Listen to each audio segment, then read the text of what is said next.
Pas disa ditësh me reshje shiu, qyteti i Kukësit është përfshirë në orët e para të mëngjesit të së njëjtës nga një mjegull e dendur.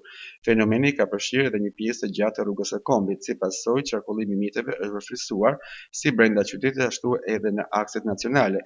Mjegulla e dendur ka detyruar drejtuesit e automjeteve të ulin shpejtësinë, të përdorin dritat e mjegullës dhe të tregojnë kujdes të shtuar për shkak të kufizimit të fushpamjes, e cila në disa segmente rrugore ka zbritur deri në 30-40 metra.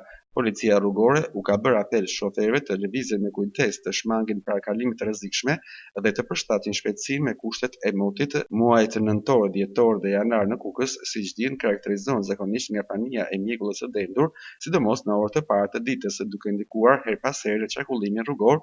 Mjegulla e mëngjesit i jep qytetit një pamje të qetë, por për drejtuesit e automjeteve ajo mbetet një rrezik i padukshëm. Autoritetet dhe strukturat e sigurisë rrugore u bëjnë thirrje qytetarët të tregojnë kujdes të shtuar, të përdorin pajisjet e sinjalizimit dhe të shmangin çdo lloj nxitimi gjatë lëvizjes. Një moment pakujdesie në kushte të tilla mund të ketë pasoja serioze, ndaj kujdesi dhe durimi mbeten masa më të sigurta për të përballuar mjegullën që ka përfshirë Kukësin dhe akset të rreth.